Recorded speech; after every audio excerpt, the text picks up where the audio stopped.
शिव का जो भजन है, भगवान शंकर का जो स्मरण है, भगवान शिव की जो भक्ति है, वह हमारे जीवन में एक ऊर्जा देती है, एक ताकत देती है।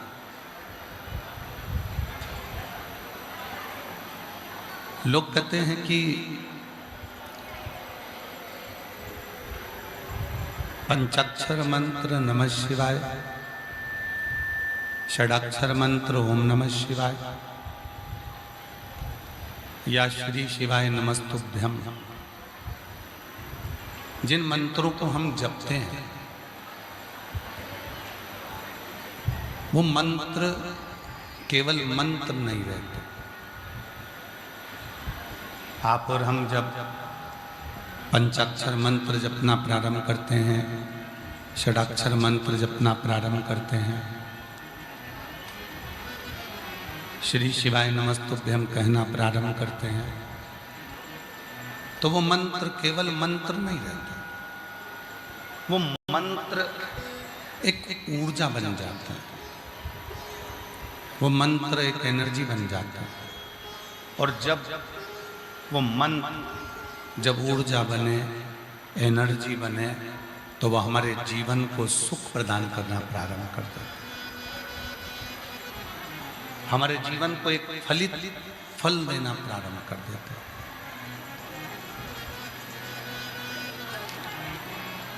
और शंभु शरणे पड़े मांगो घड़ी रे दुख काटो दया करी दर्शन आपो। वो मंत्र केवल मंत्र नहीं, वो हमको एक ऊर्जा, हमको एक बल प्रदान करता है, एक फल प्रदान करता है। अब मंत्र, कई लोग कहते हैं कि मंत्र को एकांत में जपना चाहिए, कई लोग कहते हैं मंत्र को किसी नदी के तट पर जपना चाहिए, कई लोग कहते हैं मंत्र को किसी तीर्थ में जाकर जपना चाहिए। पर शिव महापुराण की कथा कहती है, जरूरी नहीं कि आप तीर्थ में जाकर बैठेंगे तो ही मंत्र का जप करेंगे,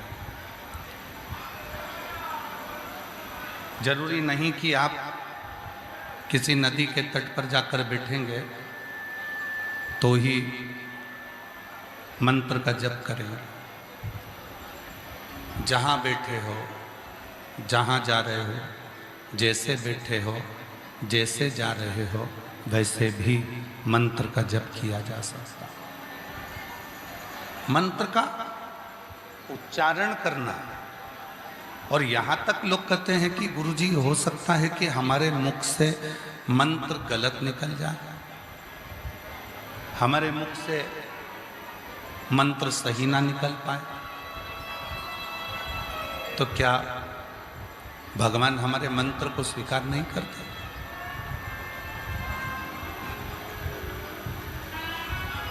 तो क्या भगवान हमारे मंत्र को स्वीकार नहीं करेंगे? शिव महापुराण की कथा कहती है, भगवान शंकर का चरित्र कहता है, मरा मरा कहते कहते भी बाबा राम के चरणों को प्राप्त कर लेते हैं। तो मंत्र एक बीज है, मंत्र एक बीज का काम करता है। जो खेती करने वाले हैं, जो जमीन बोते हैं, खेती करते हैं, गेहूं लगाते, सोयाबीन लगाते, मक्का लगाते, धान की फसल लगाते, ज्वार लगाते, बाजरा लगाते,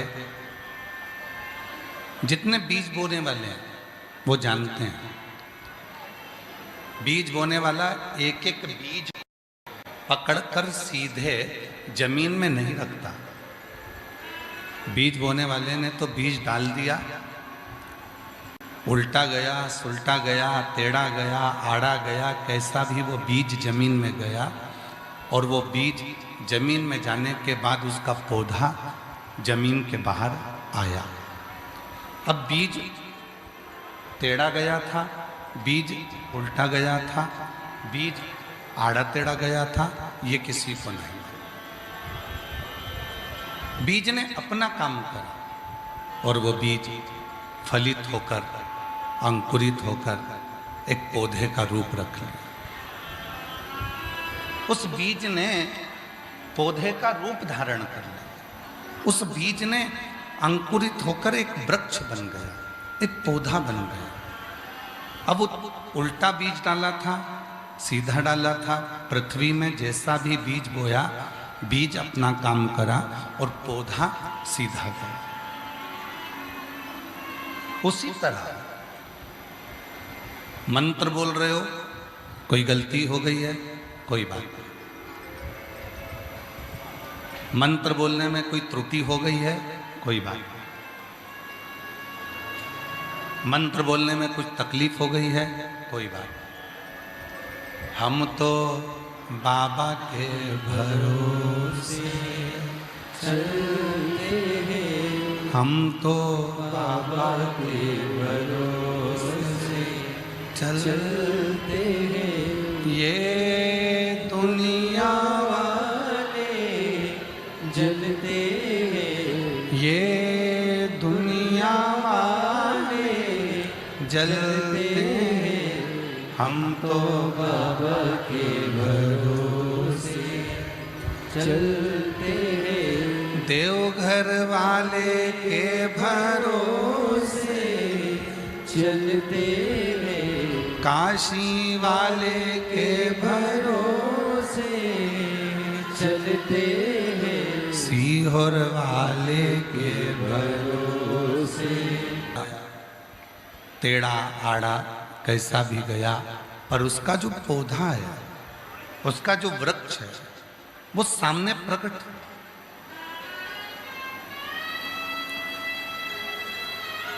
मिट्टी को बीज से मतलब था। मिट्टी को यह मतलब नहीं था कि टेढ़ा है कि आड़ा है कि सीधा है कि कैसा है। मिट्टी को बीज से मतलब था।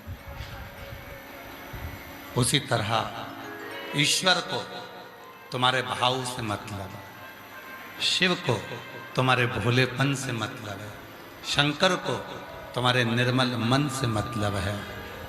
दुनिया में कई लोग हैं कपट अंदर रखते हैं, वो कहते हैं ना, राम राम जपना पराया माल अपना, मुख में राम बगल में छुरी।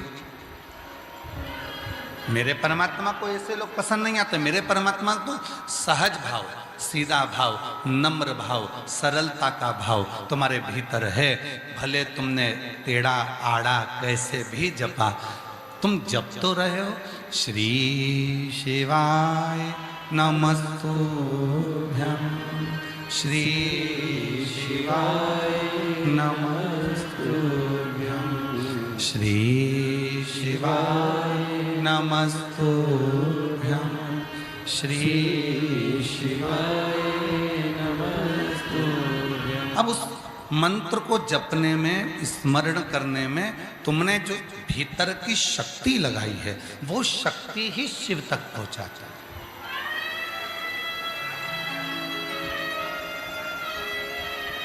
एक पत्र है बड़ा सुंदर,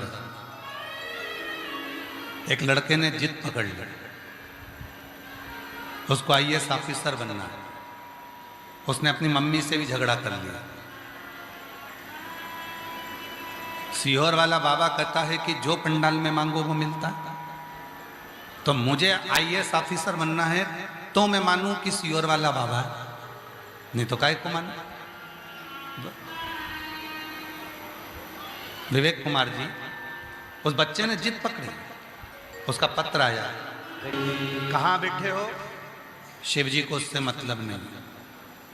पंडाल में बैठे हो कि पंडाल के बाहर बैठे हो, शिव जी को उससे मतलब नहीं। आगे बैठे हो कि पीछे बैठे हो, शिव जी को उससे मतलब नहीं।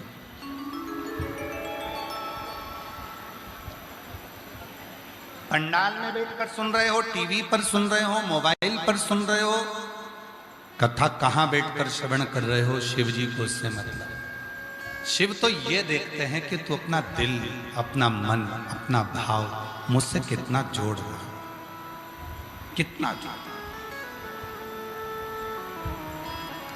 फिर वही बात आ गई, बीज उल्टा गया जमीन में, सीधा गया जमीन में, पौधा जरूर लगेगा। जो शिव महापुराण की कथा में आया है, जैसे बीज जमीन में गया तो पौधा जरूर लगेगा, उसी तरह शिव महापुराण की कथा में आने वाले की झोली मेरा भोलेनाथ जरूर भरेगा। ये निश्चित, ये निश्चित। कहां बैठे हो उससे मतलब नहीं, आप कहां बैठ रहे हो, कहां बैठकर कथा सुन रहे हो, कहां बैठे हो, आगे बैठे हो, पीछे बैठे हो, दाएं बैठे हो, बाएं बैठे हो, उसको मतलब नहीं। उसको तो मतलब है तुम बैठकर मेरा गुणगान कर। पर दुनिया के लोग, परिवार के लोग, और भी मिलने वाले लोग मुझसे भी ईर्ष्या करने लगे। कोई मेरे ऊपर टोना करवाता है, कोई मुझे गाली देता है, कोई मुझे अपशब्द कहता है, कोई मुझे बद्दुआ देता है, कोई मुझे श्राप देता है, कोई मुझे कुछ कहता है। गुरुजी उसने पत्र में लिखा था, जिंदगी में शिव महापुराण की कथा सुनकर एक नियम लिया कि मैं किसी का दिल कभी नहीं दुखाऊंगा। इसलिए मैं अपनी दुकान करता हूं, अपना व्यापार करता हूं, मैं कहीं ज्यादा जाता आता नहीं। कहीं बैठा हो वो व्यक्ति तो वो उसका पत्र ढूंढना पड़ेगा, उसका नाम ढूंढना पड़ेगा। पर लोग मुझे अपशब्द कहते हैं, लोग मुझे ताना देते हैं, लोग मुझे बद्दुआ देते हैं, लोग मुझे श्राप दे देते हैं। पहले मैं जब बहुत छोटा था, मेरी एक दुकान थी छोटी सी, और मैं बहुत गरीब परिस्थिति में था, तब कोई मुझे ना तो बदुआ देता था, ना श्राप देता था, ना अपशब्द कहता था, ना लोग मुझसे जलते थे, ना ईर्ष्या करते थे।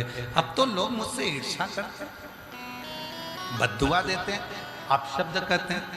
गुरुजी कोई मुझ पर कुछ कर ना पाए और किसी की नजर मुझे ना लगे, उसके लिए मुझे क्या करना चाहिए? उसने प्रश्न किया। आज हम उसका उत्तर दे देते हैं। अगर वो बेटा कथा सुन रहा हो तो केवल 2 काम करो। एक, माँ की सेवा करो, अपने घर में जो माँ है उसकी सेवा करो, और दूसरी महादेव की सेवा करो। बस, फिर कुछ नहीं बिगड़ने।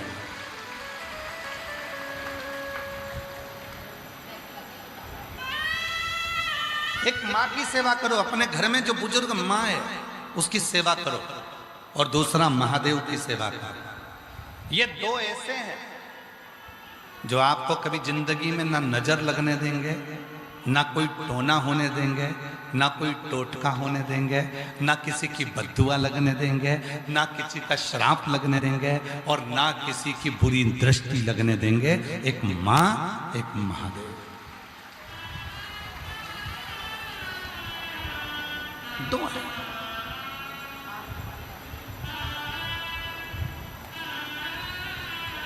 एक माँ और एक महादेव, ये 2 ऐसे हैं। एक माँ और एक महादेव ऐसे हैं जिनकी सेवा हमें नजर से बचा लेती है। इनका आशीर्वाद दुनिया में किसी की सामर्थ्यता नहीं है कि काट दे। एक माँ का आशीर्वाद, एक महादेव का आशीर्वाद ऐसा होता है कि इसकी कहीं काट नहीं हो सकती। दुनिया में कोई की सामर्थ्यता नहीं है कि माँ और महादेव के आशीर्वाद को कोई काट दे। किसी की नजर लगती है तो क्या करते हैं? महादेव के जो भक्त होते हैं नजर कैसे उतारते हैं? शिव जी के मंदिर में जाकर जल चढ़ा देते हैं। जल को लाकर अपने बेटे पे ही स्मरण कर घुमाकर वही जल बेटे के ऊपर छींट देते हैं।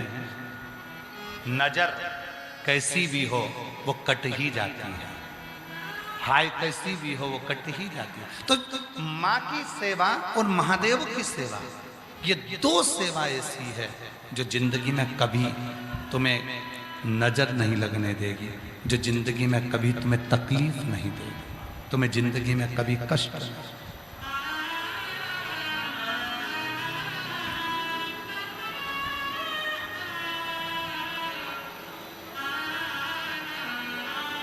कर सेवा तू लगन लगाकर, मन में सच्चा भाव जगाकर। दो सेवा करना, घर में बुजुर्ग माँ है उसको प्रणाम करो, घर में बुजुर्ग माँ है उसकी सेवा कर लो, घर में बुजुर्ग पिता है उसकी सेवा कर लो, घर में बुजुर्ग पिता है उसकी आदर कर लो, और एक मेरे महादेव की सेवा, मेरे शिव की सेवा। बहुत है, बहुत।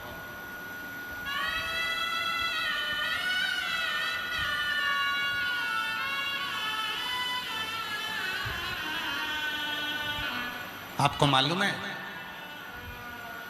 घर में बुजुर्ग जो चले जाते हैं, घर की माँ, घर के पिता, घर का कोई बुजुर्ग चले जाता है तो घर में उसका फोटो लगाया जाता है। क्यों लगाते हैं? किस लिए लगाते हैं? उनका फोटो देखेंगे तो हमें क्या मिलेगा? घर की बुजुर्ग माँ, घर के बुजुर्ग पिता जब अपना देह त्याग कर चले जाते हैं तो उनका फोटो घर में लगा दिया जाता है। रोज भगवान को प्रणाम करते हैं तो हम उनको भी प्रणाम करते हैं। किस लिए करते हैं? दो चीजों के लिए। एक, पूर्वजों को प्रणाम करने से, पूर्वजों के चित्र को प्रणाम करने से चित्त और चरित्र दोनों श्रेष्ठ रहते हैं। अपने पितरों को, अपने पूर्वजों को, अपने गए हुए उन जीवों को प्रणाम करने से चित्त और चरित्र ये दोनों श्रेष्ठ है।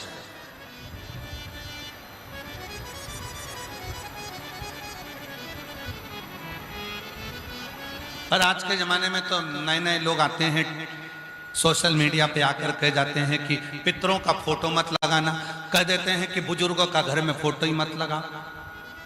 और हम तो यहाँ तक कहते हैं, जो तुमसे कह देना, कहीं का महाराज तुमसे कह दे कि अपने पितरों का, अपने पूर्वजों का फोटो मत लगा, वही महाराज अपना खुद का फोटो लगवा देता है तुम्हारे घर में कि हमारा लगाओ पर अपने पूर्वजों का मत लगाओ, हमें पूजो पर अपने पूर्वजों को मत पूजो, हमारी पूजन करो पर अपने पितरों की पूजन मत करो। आज के जमाने में लोग इतना डरा देते हैं कि पितरों का फोटो यहाँ मत लगाओ, पितरों का फोटो वहां मत लगाओ, पितरों का फोटो यहाँ मत लगाओ, अपने माता पिता का फोटो यहाँ मत लगाओ, अपने माता पिता का फोटो वहां मत लगाओ। भ्रम में डाल देते हैं।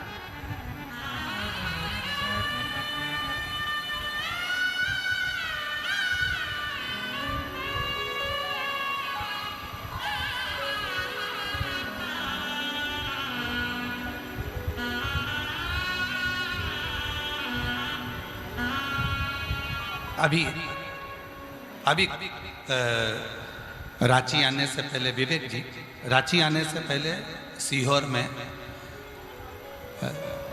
प्राण प्रतिष्ठा महोत्सव था मुरली मनोहर मंदिर में।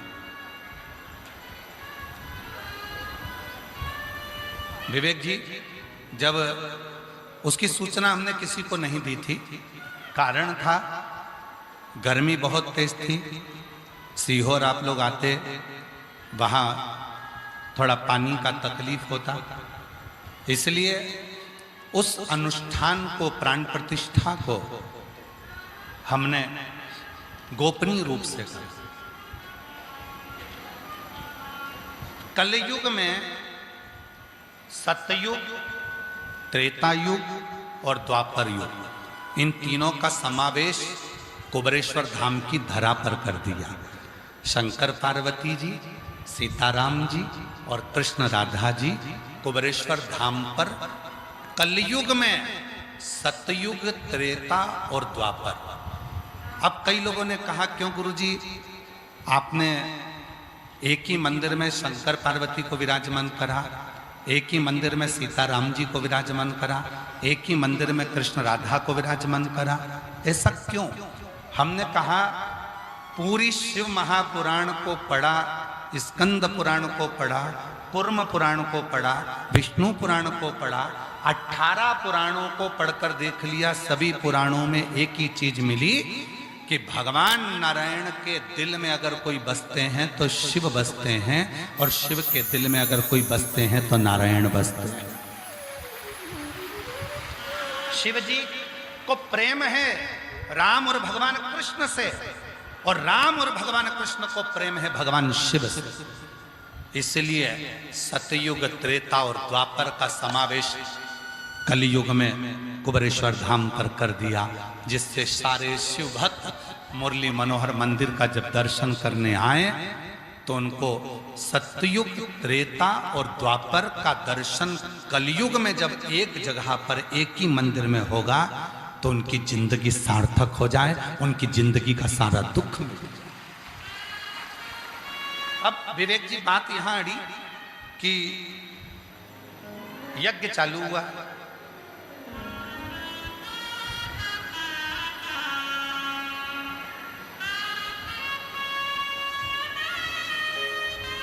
और एक बुजुर्ग मां, पति नहीं था, प्राण छोड़ चुका था, बुजुर्ग,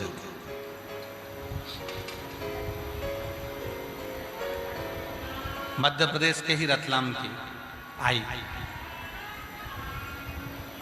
उसने देखा यहां कोई यज्ञ चल रहा है, अनुष्ठान चल रहा है। उसने कहा क्या मैं बैठ जाऊं अनुष्ठान में?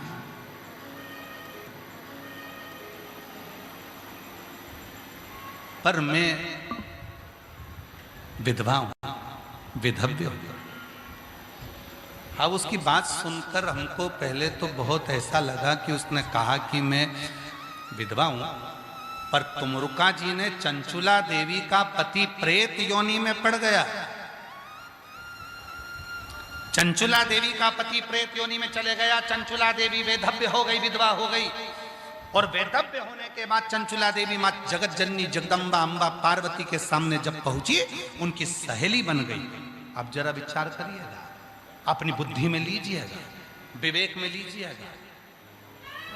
चंचुला देवी वेधव्य है, चंचुला देवी जिसका पति मर चुका है, प्रेत योनि में जा चुका है, वो चंचुला वेधव्य है, विधवा है, और पार्वती जी की सहेली बन जाती है।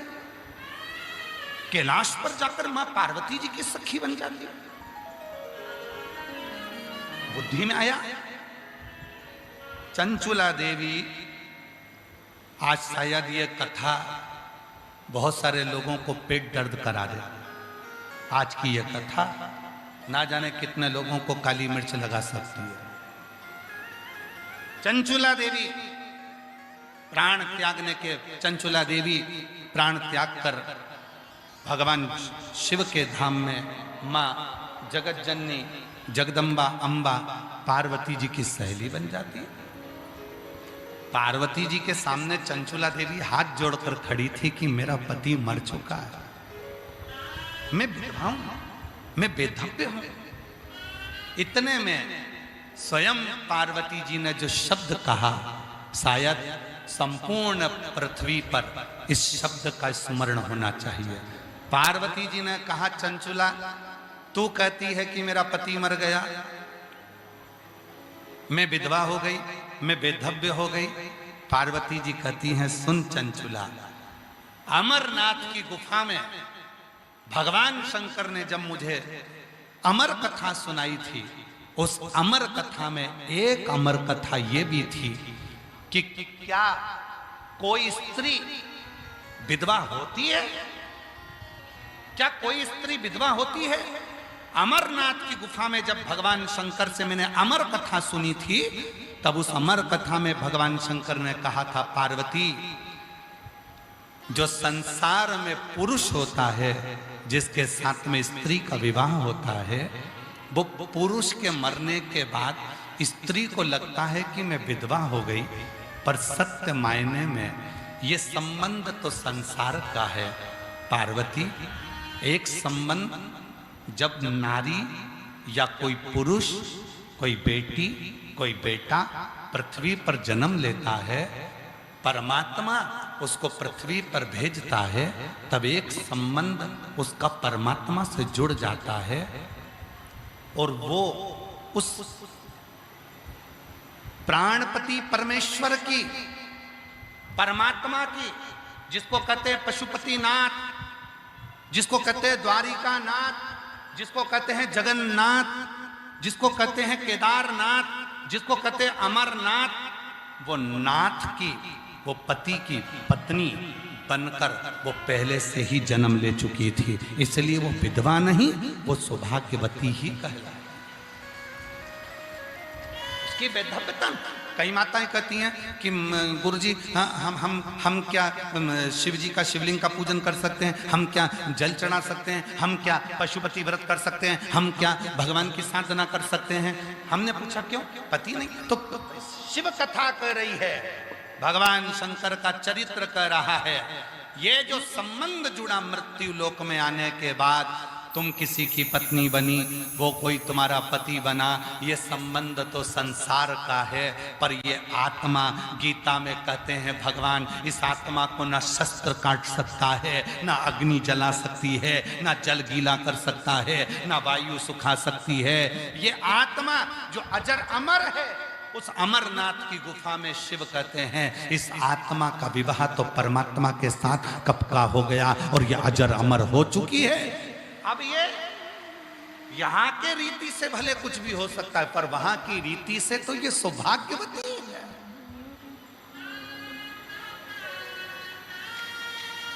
रीति से आओ मेरी सखियों मुझे मेहंदी लगा दो, मेहंदी लगा दो मुझे, सजा दो और मुझे भोले बाबा की दुल्हन बना दो, मुझे भोले बाबा की दुल्हन बना।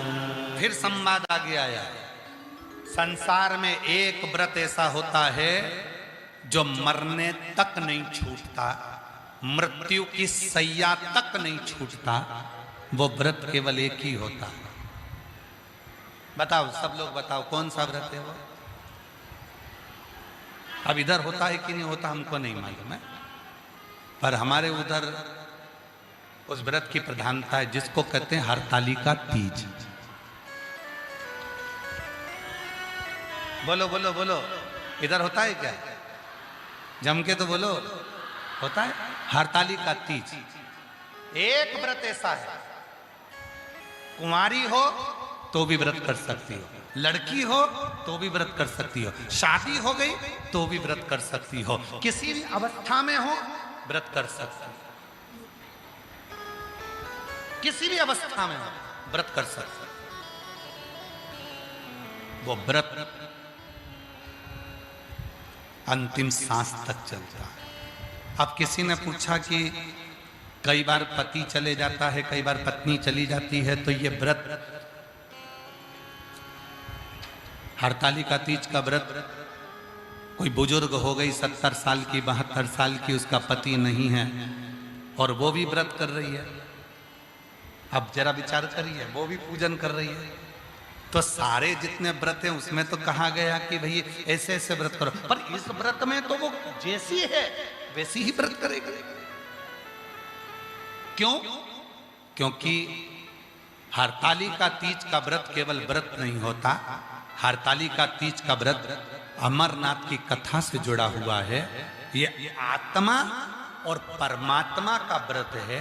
ये आत्मा का विवाह जो शिवजी के साथ में एक बार पहला हरतालिका तीज का व्रत होता है, तब ये आत्मा परमात्मा से जुड़ जाती है और उसको मालूम होता है कि मेरा पति जो साथ में रह रहा है तो संसार का है, पर सही पति तो वो प्राणपति परमेश्वर मेरा महादेव ही है। अंतिम।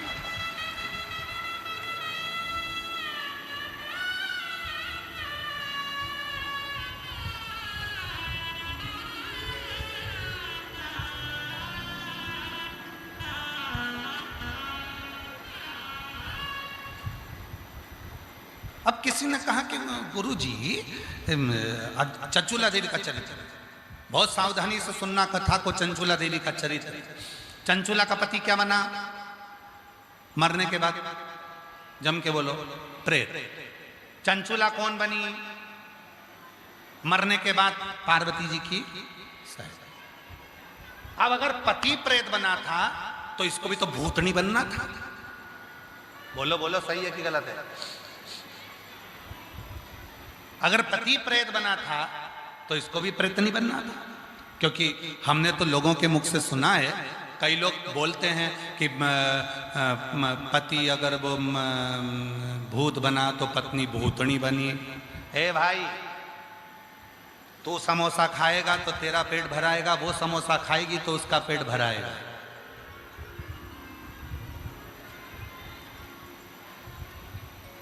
तू कर्म करेगा तो उसका फल तुझे भोगना है, वो कर्म करेगी तो उसका फल उसको भोगना है। कबीरा बाबा कहते हैं, गुरु की करनी गुरु भरेगा, चेला की करनी चेला, उड़ जाएगा हंस अकेला। अपना अपना कर्म भोगना। तो संसार में जिससे तुम्हारा संबंध हुआ है वो अपना कर्म भोग कर ना जाने कौन सी योनि में वो जा रहा होगा। अपना कर्म भोग कर अपन ना जाने कौन सी योनि में जा रहे होंगे। सब अपने अपने कर्म का भोग भोग रहे होंगे। शिव कथा कहती है, इसीलिए संसार के जितने संबंध और रिश्ते हैं ये तो सब आज कल परसों कभी छूट जाएंगे। एक संबंध ऐसा है शिव जी को जल चढ़ाने का, जो आत्मा और परमात्मा का संबंध है। ये संबंध अजर और अमर है, ये कभी नहीं छूटता। आज फिर जन्म लेगा, फिर कल लेगा, फिर इसीलिए स्मरण रहे। मेरी डोली सजवा दो, मुझे भोले बाबा की दुल्हन बना दो, मुझे भोले बाबा की दुल्हन। सत्संग ने मेरी बात चली। सत्संग में आज व्यक्ति को समझ में आ गया। व्यक्ति को क्या समझ में आ गया कि कैसी भी अवस्था, ये आत्मा परमात्मा की है। दिखने वाला शरीर विधवा हो सकता है, बेदव्य हो सकता है, पर ये आत्मा कभी विधवा नहीं हुई, क्योंकि ये आत्मा उस परमात्मा की है। उसका पति मौजूद है, इसलिए वो कभी बेधव्य नहीं मानती। वो सुहागवती है, वो अखंड सौभाग्यवती है, वो अखंडता धारण कर। कोई तुमसे कह दे ये वाली पूजन में तुमको नहीं बैठना है, उससे पूछना क्यों नहीं बैठना है। कोई तुमसे कह दे शंकर जी का अभिषेक करने तुम नहीं बैठ सकती, उससे पूछना क्यों नहीं बैठ सकती। वो बोले कि नहीं तुम ऐसी हो, तुम्हारा पति नहीं है, तो उसको कहना एक पति है मेरा और वो परमात्मा है। जब मैं जन्म ली थी उस परमात्मा से संबंध जुड़ गया। यह आत्मा अजर और अमर है, यह आत्मा परमात्मा की है। ना ये जली है, ना मिटी है, और ना कभी मिट सकती है। इसलिए अमरनाथ की कथा में, अमर कथा में एक अमर कथा इस आत्मा की भी पार्वती को शिव जी ने सुनाई है कि इसका पति जीवन भर रहता है और वो स्वयं देवादिदेव महादेव रहते हैं, शंकर रहते हैं। वो आत्मलिंग के रूप में विराजमान होता है। आत्मलिंग।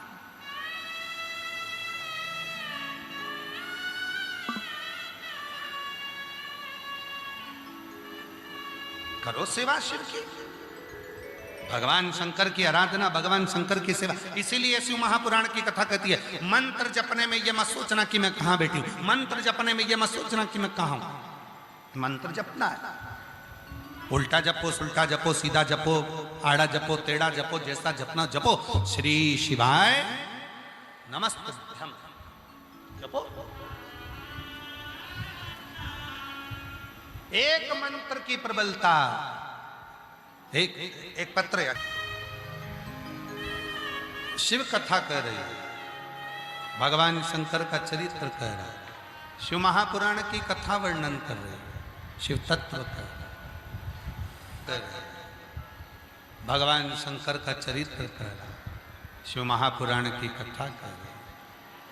एक निवेदन स्वीकार करें, जो लोग खंभों के पास में बैठे हुए हैं, जो लोग खंभों से, आप लोगों से निवेदन है कि आप लोग पंडाल के बाहर जहां खाली ग्राउंड है वहां जाकर बैठना प्रारंभ करें। आप लोगों से निवेदन है, गुरु की बात को मानना चाहिए। जो लोग जहां जहां बैठे हैं, पीछे भी ग्राउंड खाली है और खाली जो ग्राउंड है उस खाली ग्राउंड में बैठे जाके। जो लोग खंभों के पास में हैं या जहां है वहां से थोड़ा खाली ग्राउंड में जाकर बैठे, आप लोगों से निवेदन। शिव कथा कर रही है, भगवान शंकर का चरित्र कर रहा है, तो जिस भाव से ये आत्मा उस परमात्मा की है जिसको कोई काट नहीं सका, इस आत्मा को न जल गीला करा है, इस आत्मा को न शस्त्र काटा है, इस आत्मा को न अग्नि जलाई है, इस आत्मा को न वायु, इस आत्मा को परमात्मा को शिव कथा करे, बाबा की कथा करे। पर्वत से भोले बाबा नीचे उतर आओ, पर्वत से भोले बाबा नीचे उतर आओ। ओ देर ना लगाओ भोला, देर ना लगाओ, देर ना लगाओ भोला, देर ना लगाओ। ओ देर ना लगाओ भोला, देर ना लगाओ, देर ना लगाओ भोला, देर ना लगाओ।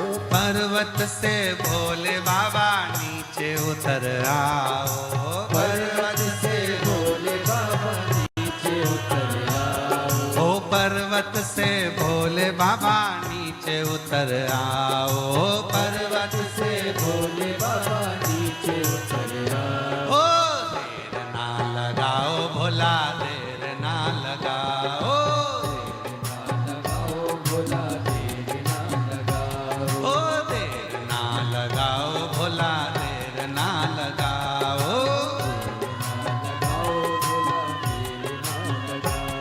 ओ पर्वत से भोले बाबा नीचे उतर आओ, पर्वत से भोले बाबा नीचे उतर आओ। ओ पर्वत से भोले बाबा नीचे उतर आओ, पर्वत से भोले बाबा नीचे उतर आओ। ओ देर ना लगाओ भोला, देर ना लगाओ, देर ना लगाओ भोला, देर ना लगाओ।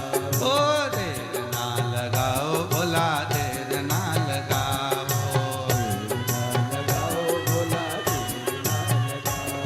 भोले के लान मैंने भोजन बनाया, भोले के लाल मैंने भोजन बनाया। ओ भोले के लान मैंने भोजन बनाया, भोले के लाल मैंने भोजन बनाया। ओ जल्दी से खाओ भोला, देर ना लगाओ, जल्दी से खाओ भोला, देर ना लगाओ। ओ जल्दी से खाओ भोला, देर ना लगाओ, जल्दी से खाओ भोला, देर ना लगाओ। ओ देर ना लगाओ भोला, देर ना की पवित्र कथा कर रहे हैं। आप जिस अवस्था में हो उस अवस्था में शिव को जपो। कहाँ हो, कैसे हो, उस अवस्था में शिव को जपो।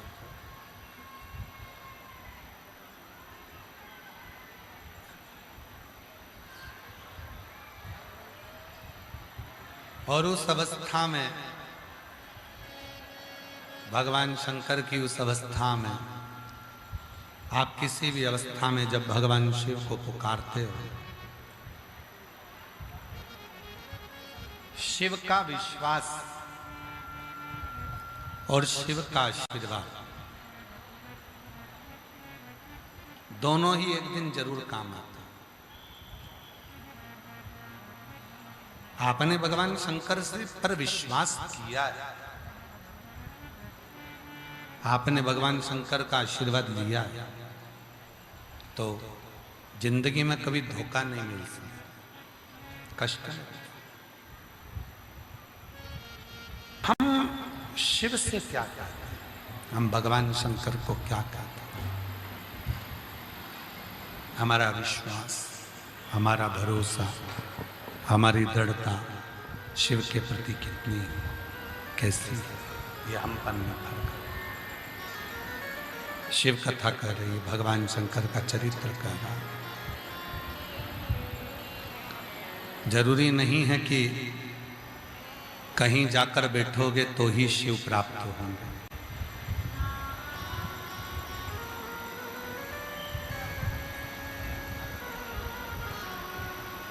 हमारे निकलेश जी एक लाइन गुनगुनाते हैं, मन को बना ले शिव का शिवाला, साथ चलेगा तेरे वो डमरू। मन को बना ले तू मन का शिवाला, साथ चलेगा तेरे वो डमरू वाला।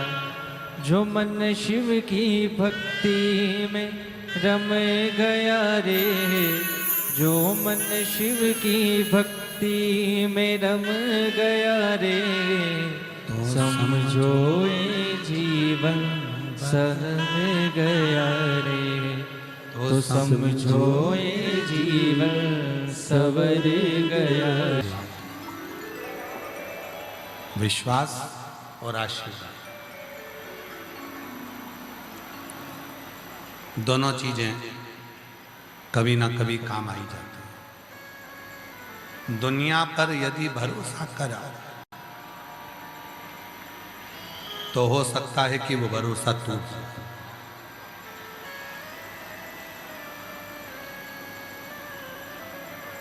पर यदि देवाधिदेव महादेव पर भरोसा करा तो वो भरोसा कभी टूटता नहीं।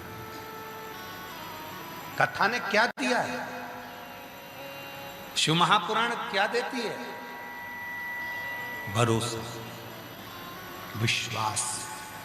शिव महापुराण भरोसा भी देती है और विश्वास भी देती है। एक लोटा जल सारी समस्या का हल।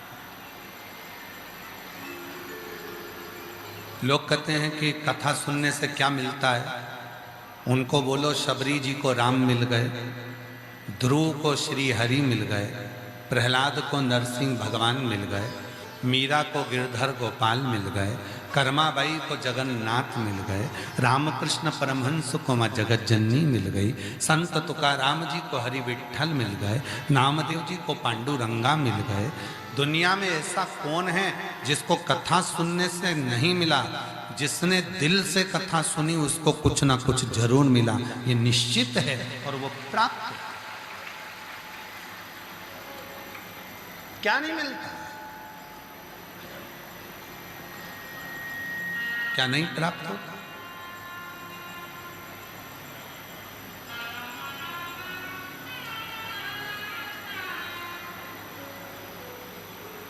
आप और हम कथा में जाते हैं, मंदिर जाते हैं,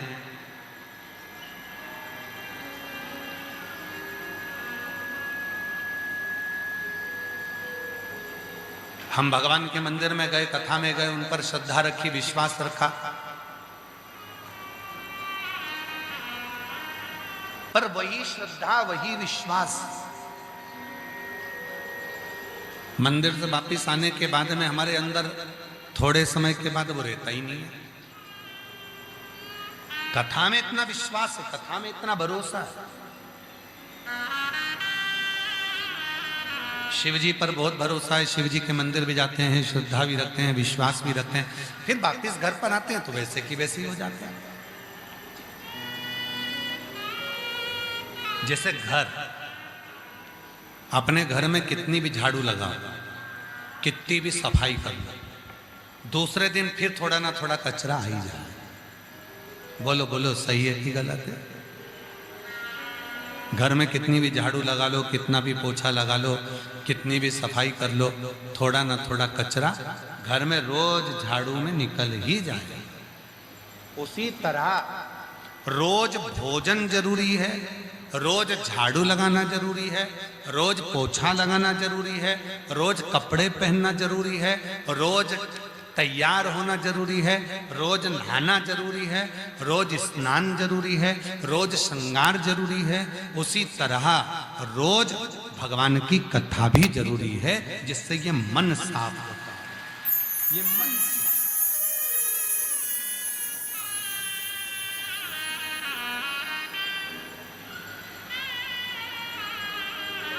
कथा क्या है? मन को साफ करने की एक आनंदमय पूंजी है।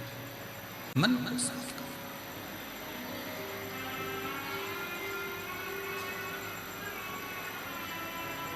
रोज झाड़ू लगाना है, रोज पोछा लगाना है, रोज बुआरी लगाना है, घर साफ रहेगा। रोज रोज घर को साफ कर कर तो रखना ही पड़ेगा, तो मन को भी तो साफ रखो, मन भी तो साफ होना चाहिए। रोज कथा सुनो। घर के लोग कह देंगे कि बताओ रोज रोज कथा सुनती है? हाँ सुनती। पागल हो गई है क्या? हाँ, कथा ही हमने काके में सुनी है।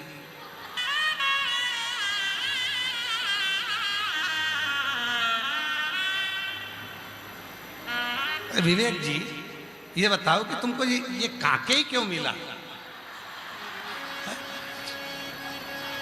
क्योंकि तुमको भी मालूम था जो भी आएंगे सब भोले बाबा के ही आएंगे, और बाबा के भगत तो होते ही ऐसे, भगत ही ऐसे होते इनके। बस विश्वास इतना ही रखिए, भरोसा इतना ही रखिए, दृढ़ता इतनी ही रखिए, शिव के प्रति समर्पण इतना ही रखिए। रोज झाड़ू लगाओ, रोज रोज कपड़े चेंज करें, रोज श्रृंगार किया, शंभू शंभू शंभू, रोज श्रृंगार किया, रोज कपड़े बदले, रोज झाड़ू लगाई, रोज। उसी तरह मन को भी रोज साफ कथा।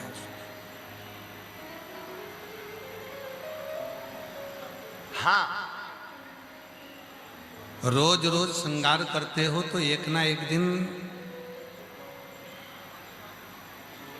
साल 1.5 साल में, 6 महीने में, 8 महीने में तो ब्यूटी पार्लर जाना ही पड़ता है।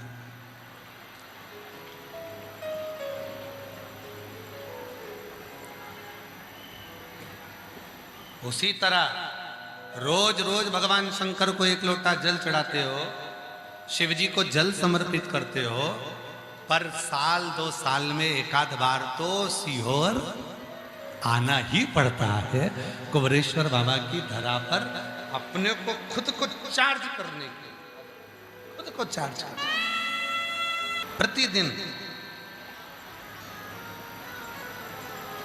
शिव महापुराण की कथा को 2 क्षण बैठकर सुना कर, प्रतिदिन वो मन को साफ करेगी, मन को क्लीन करेगी, मन की शांति देगी, मन का धीरज देगी, मन का सुख प्रदान करेगी। प्रतिदिन करो। एक बार भगवान शिव माता पार्वती को लेकर काशी में पहुंचे थे।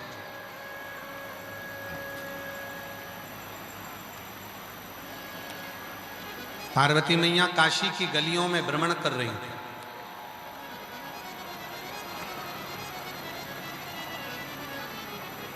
और उसी काशी की गली में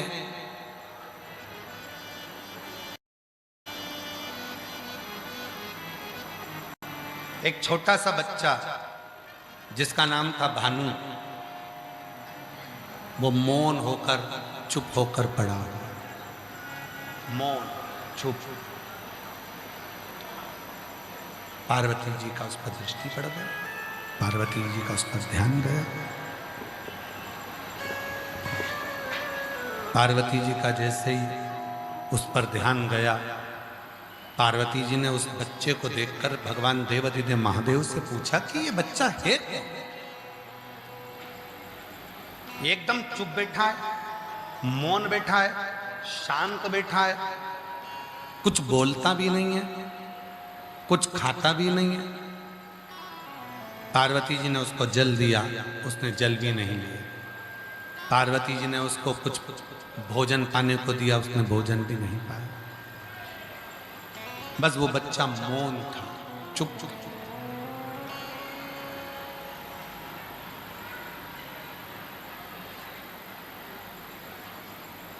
पार्वती जी उसका नाम भी नहीं जानते थे,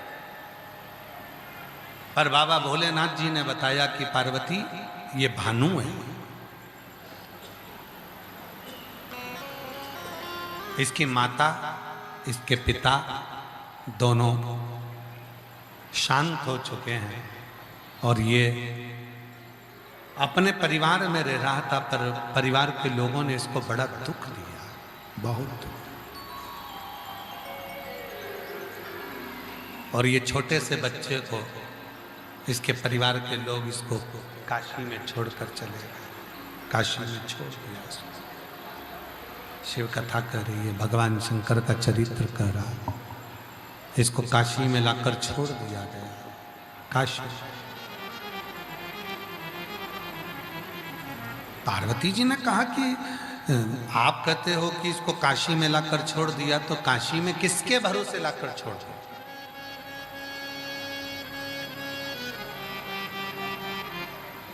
काशी में किसके भरोसे लाकर छोड़ दिया?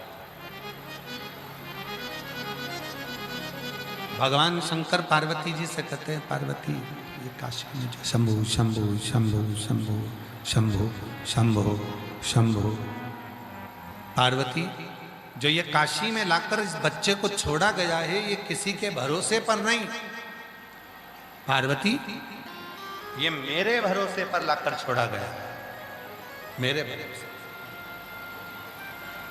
ये किसी के भरोसे पर नहीं छोड़ा, ये मेरे भरोसे पर छोड़ा, मेरे भरोसे। पार्वती किसके भरोसे पर लाकर छोड़ा गया?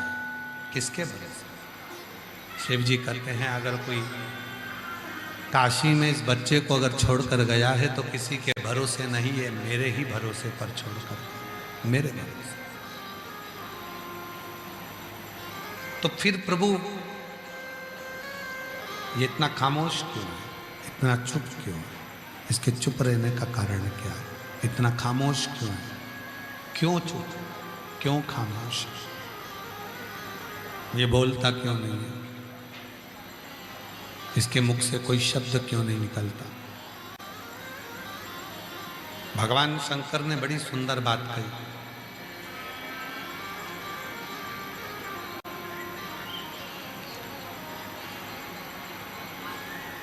आवाज की जो पहुंच होती है वो कान तक होती है।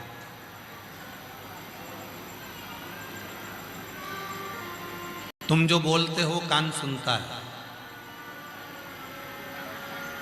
भगवान शंकर के शब्दों का स्मरण करिएगा जरा ध्यान से। शिव कह रहे हैं पार्वती जी को, उस बालक को देखकर, भानु को देखकर भगवान शंकर कह रहे हैं, आवाज की पहुंच कान तक होती है। अगर कोई व्यक्ति बोलता है तो उसकी पहुंच कान तक होती है। और शिव कहते हैं, अगर कोई खामोश हो जाता है, चुप हो जाता है, मौन हो जाता है, तो उसकी आवाज, उसकी पहुंच आसमान तक होती है। आसमान। ये चुप क्यों हो गया? इतना मौन क्यों है, इतना खामोश? इतना चुप होने का कारण क्या? इतना खामोश होने का कारण क्या? क्यों चुप है? क्यों खामोश है? आपको एक बार कहा था, स्मरण में है कि नहीं हमको नहीं मालूम। आप लोग कथा सुनते होगे तो हो सकता है कि आपके स्मरण में होगा। एक बार कहा था कहीं कथा में कि शिव जी के मंदिर में जाकर तुम जल चढ़ाओ ना चढ़ाओ, दूध चढ़ाओ ना चढ़ाओ, बेलपत्र चढ़ाओ ना चढ़ाओ, चावल चढ़ाओ ना चढ़ाओ, और शिव जी के मंदिर में जाकर 2 क्षण के लिए नंदी के पास मौन होकर बैठ जाए। केवल तुम चुप होकर बैठे और नंदी का जो पांव ऊपर होता है, आगे का एक पांव नंदी का ऊपर होता है, एक पांव नीचे होता है, जो पांव ऊपर है उस नंदी के उस पांव के पास में जाकर थोड़ी देर मौन होकर बैठो, चुप होकर बैठ जाओ, मौन होकर बैठो।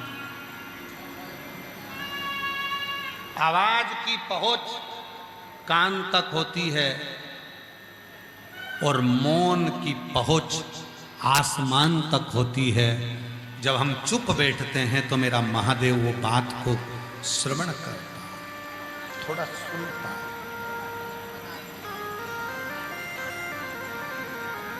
धारण करता है।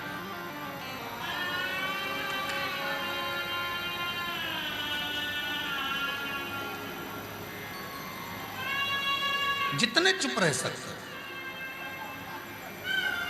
जितने मौन रह सकते हो। हम सीहोर में कुबेरेश्वर बाबा के धाम पर जब तक रहते हैं,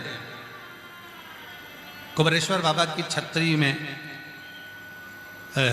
जो कुबेरेश्वर बाबा का जो प्राचीन जो स्वरूप है, जहाँ आप लोग बहुत बड़े शिवलिंग का दर्शन करते हो ना, वो बहुत बड़ा शिवलिंग बना है, फोटो में देखते हो आप लोग, जो बहुत बड़ा शिवलिंग बना हुआ होता है, आप लोग कुबेरेश्वर धाम के वीडियो में फोटो में देखते होगे। आस्था वालों जरा चलाइएगा, वो जो बड़ा शिवलिंग है कुबेरेश्वर धाम का, उसका फोटो चला। हाँ, ये जो शिवलिंग आप लोग एलईडी पर देख रहे हो, आस्था चैनल पर देख रहे हो, ये जो बड़ा शिवलिंग है ये तो बाद में बना है। पहले इसके नीचे बाबा कुबेर भंडारी विराजमान है। एक छोटी सी छतरी है, उस छतरी में छोटा शिवलिंग है। पर पहले हमने इस बड़े शिवलिंग को, इस पहाड़ को बना दिया था, इसलिए बनाया था कि सुंदर स्वरूप में आ जाएगा, मंदिर स्वरूप बड़ा होगा। पर इतना नहीं मालूम था कि वो पहाड़ इतना बड़ा बन गया, उसका रास्ता छोटा हो गया, अब लोग अंदर जा नहीं पाते। अब भक्त इतने हो गए तो सबको अंदर ले जाना बड़ा कठिन। तो अब उसी शिवलिंग के सामने कुबेर भंडारी का बड़ा मंदिर बन रहा है। आप देख रहे होंगे, फोटो में चल रहा है, पत्थर का मंदिर एक निर्माण कर रहा है। बाकी का जो कुबेरेश्वर बाबा का जो स्वरूप है, शिवलिंग जो है, कभी योग लगेगा, हम भी प्रयास करेंगे उसको धीरे से धीरे कम कम भक्तों को कभी दर्शन हो सके उसके भी। तो कुबेरेश्वर बाबा का जो जो रुद्राक्ष जो सिद्ध होते हैं, रुद्राक्ष को जहाँ चढ़ाया जाता है और रुद्राक्ष को वापिस वहाँ से उठाया जाता है, उसकी मूलता कुबेरेश्वर धाम की भीतर की। पूरी भूमि कंकर शंकर की है, पूरी भूमि।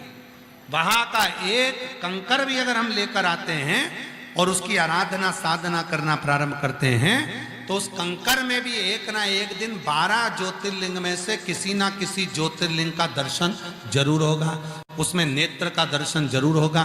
जिन जिन के घर में कंकर शंकर महादेव हैं, उनके घर में अगर एकांत में बैठकर स्नान के बाद जब भगवान के कंकर का स्नान करो शंकर के रूप में, उसका जब दर्शन करो शांति से बैठकर, तो मेरे बाबा का नेत्र मुख जटा उस कंकर में शंकर नजर आना प्रारंभ हो जाता,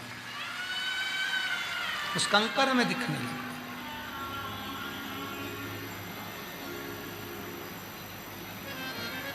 कई लोग कहते हैं गुरुजी सीहोर के रुद्राक्ष में ऐसा क्या है? हम कहते हैं वो साधारण रुद्राक्ष नहीं है।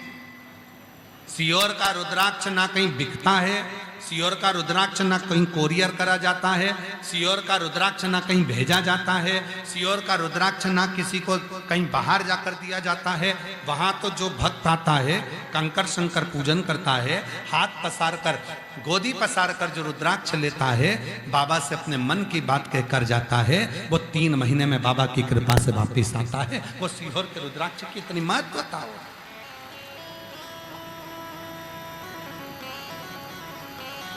और उसी स्वरूप में बाबा के ही धाम में एक 400 साल पुराना बट वृक्ष है।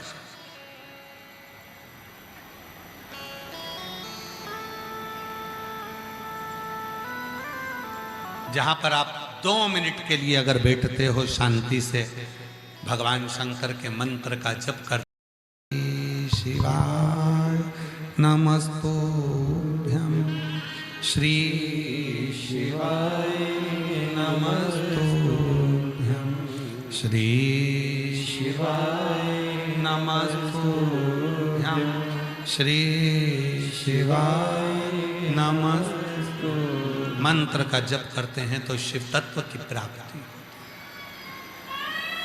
क्या देता है बाबा? ये उसको क्या प्रदान करता है बाबा? ये उसको।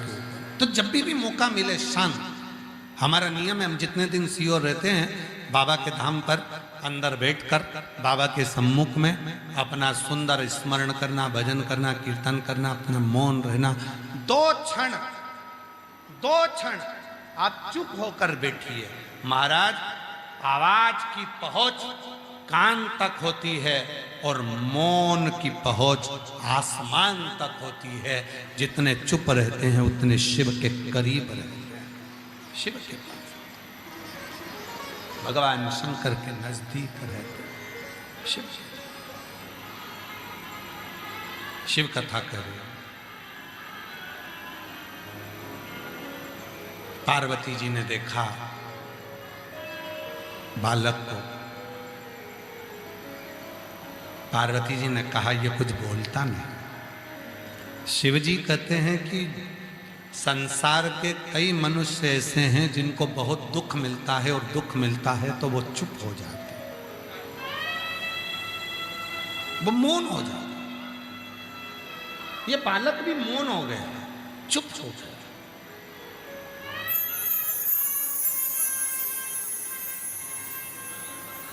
और अभी ये बालक अगर मौन हो गया है, चुप हो गया है, किसी किसी को स्मरण कराया गया। महाराज, दुनिया के लोगों को देखकर बड़ा आश्चर्य होता है। दुनिया के लोगों को देखकर बड़ा कभी कभी आश्चर्य झलकता है। दुनिया के लोग दूसरे से बात करते हैं तो इतने प्रेम से करते हैं, आजी भाजी हो जी, इतने प्रेम से बात करते हैं। दुनिया के लोग दूसरे से ऐसे प्रेम से बात करते हैं, इतने प्रेम से बात करते हैं, रिश्तेदारों से इतने प्रेम से बात करते हैं, नातेदारों से इतने प्रेम से बात करते हैं, अपने कुटुंबियों से इतने प्रेम से बात करते हैं, दोस्तों से प्रेम से बात करते हैं।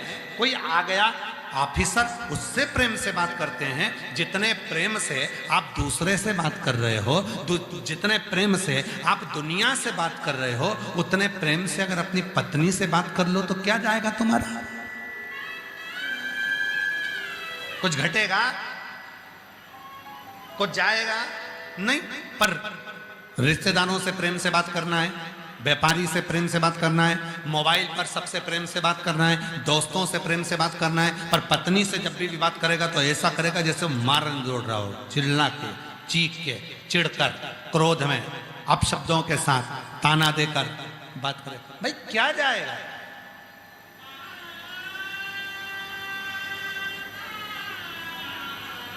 एक बार कथा में कहा था, ये भगवान ने जो दांत दिए हैं, वो कहा था ना, हंस लो खिलखिला के, हंस लो खिलखिलाकर, वरना एक दिन गिरेंगे हिल हिलाकर।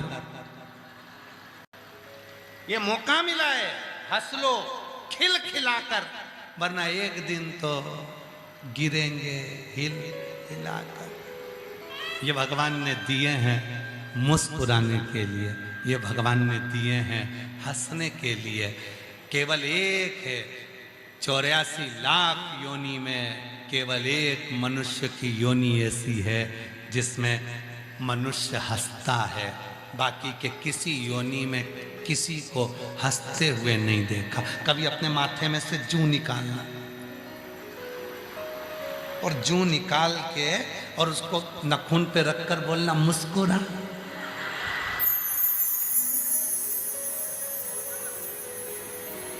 वो जूं हंसेगी। चलो जान दो, जूं को भी जान दो, खटमल को पकड़ लो, मक्खी को, मच्छर को, झिंगुर को, चलो झिंगुर भी जान, छिपकली को पकड़ो और छिपकली से क्यों हंस, मुस्कुरा, हंसेगी।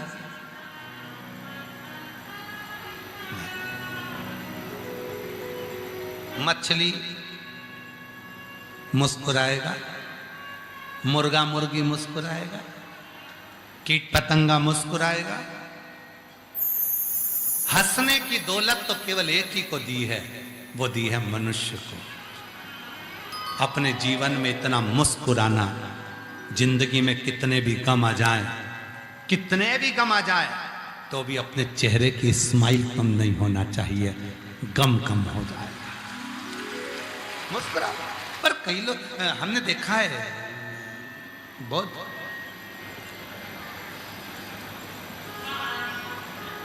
दो लोग कम हंसते हैं। एक बहुत पैसे वाला व्यक्ति है ना, वो भी बहुत कम हंसता है। बहुत करोड़पति व्यक्ति बहुत कम हंसेगा, बहुत कम हंसेगा भी तो ऐसा लगता है जैसे ट्रैक्टर चला रहा है, बहुत कम हंसता है। और दूसरा बहुत कम हंसता है, बहुत बड़ा ऑफिसर जिसके पास में बहुत बड़ा पद हो कुर्सी का, वो हंसेगा ही नहीं। क्यों? क्योंकि हंसेगा तो उसको काम करना पड़ेगा।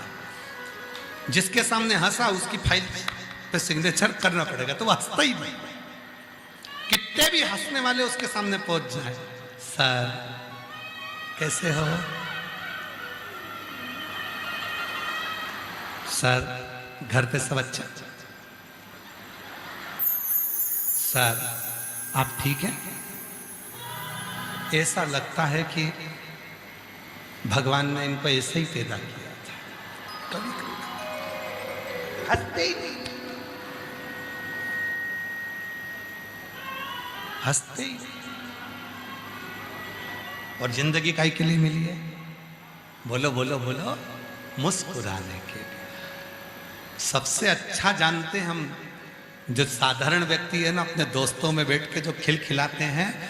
हम माने अपनी सहेलियों के साथ में, अपने दोस्तों के साथ, आप सब अपनी, अभी यहाँ कथा सुनने के लिए मेरी जीजी आई हैं, इनको देखना, जितना तो इनको शादी में आनंद नहीं आता उतना कथा में आनंद आता है। रात को रुकेंगी, खूब भजन करेंगी, स्मरण करेंगी। और लोग कहते भंडारा खा रही हो इतनी बड़ी सेठानी हो के, उससे पूछो कितना जिंदगी का सुख मिल रहा है। थाली लेके खड़ी है, दो और सिर पे पल्लू, और पीछे वाली इधर वाली इधर से, इधर वाली इधर से, और वो अंदर चावल और चावल, थोड़ा सा सब्जी, और ना आसन है, ना कोई बासन है, ना कोई बिछाने का, ना दरी, ना कुछ ही नहीं। और 3 4 एक साथ बढ़िया बढ़िया चारों बैठ गए और बढ़िया। और फिर कथा में पहुंच गई, तेरे डमरू की धुन से मैं काशी नगरी। अब ज्यादा खा लिया, भंडारे का भोजन अच्छा था। अब ढोलक तो बजी नहीं, पर पेट बजा गुड़ुर गुड़ुर। अब बोले कि अब बाहर चली गई तो अंदर नहीं आ सकती, अब करूं क्या? तो क्या, बस भगवान ऐसी कृपा करना, सीहोर वाला बाबा आज भजन गा दे। सीहोर वाला बाबा भजन गाएगा ना, तो थोड़ी सी मैं एडजस्ट कर लूंगी, थोड़ा सा बाबा भजन गा दे।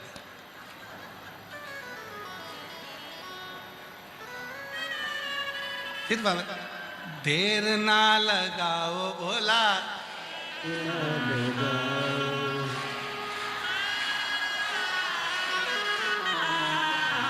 पर्वत से बोले बाबा दौड़ चले,